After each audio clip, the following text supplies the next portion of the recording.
Todo dia 20 de novembro é celebrado no Brasil o Dia Nacional da Consciência Negra, um dia dedicado para pensarmos sobre a grande importância do povo negro na construção da sociedade brasileira. A data, 20 de novembro, foi escolhida porque foi o dia da morte de Zumbi dos Palmares, um dos maiores líderes negros do Brasil que lutou pela libertação do seu povo da escravidão. Por essa razão, vamos contar agora a história de Zumbi dos Palmares. Zumbi nasceu em 1655, em uma das aldeias do Quilombo dos Palmares. O Quilombo era uma aldeia formada por escravos fugitivos. O Quilombo dos Palmares recebeu esse nome pela grande quantidade de palmeiras que existiam no local em que se desenvolveu, a Serra da Barriga, localizada no estado de Alagoas. Inicialmente, Palmares se formou por alguns escravos fugitivos dos engenhos instalados em Pernambuco. Mas, com o tempo, outros escravos fugiram e se instalaram lá. Acredita-se que o Quilombo chegou a ter mais de 20 mil habitantes. Ainda pequeno, Zumbi foi capturado e entregue ao padre Antônio Melo.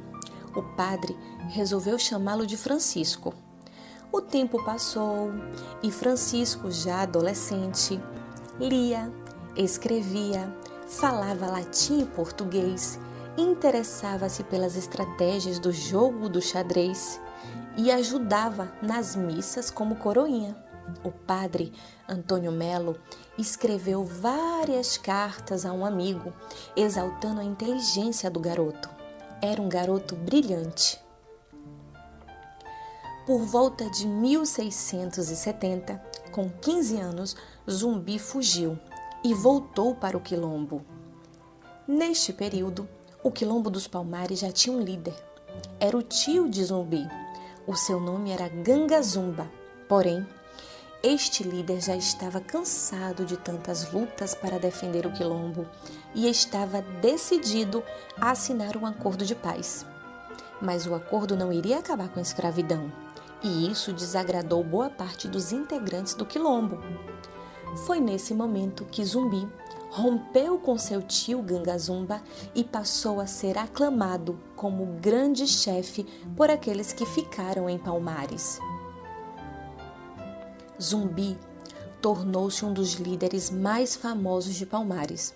Alguns dizem que o nome Zumbi significa força do espírito presente. Ele lutou incansavelmente contra a escravidão dos negros e era reconhecido como um protetor leal e corajoso do seu povo.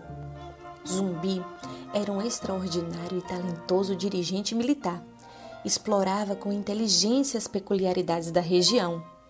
Durante 17 anos, Zumbi comandou o maior quilombo de todo o período colonial da América Latina.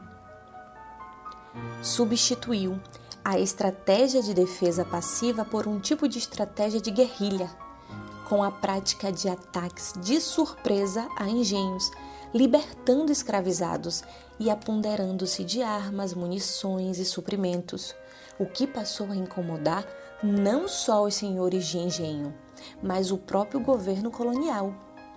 Os colonizadores e senhores de engenho queriam continuar explorando as riquezas do Brasil com o trabalho do povo negro, pior, escravizando o povo negro.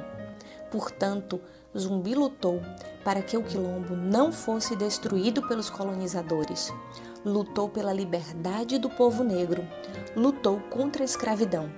Um verdadeiro herói que lutava por justiça. Ele era a resistência.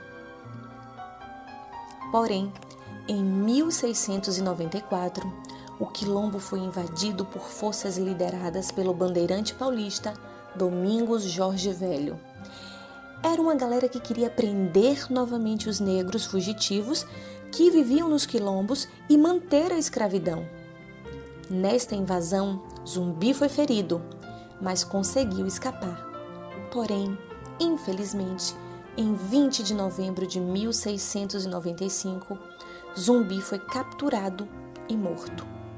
Por isso que todo dia 20 de novembro Dia da Consciência Negra, é uma data a ser celebrada também a memória de Zumbi dos Palmares, que é tido como um herói e que não pode ser esquecido, pois é um símbolo da luta por liberdade e justiça.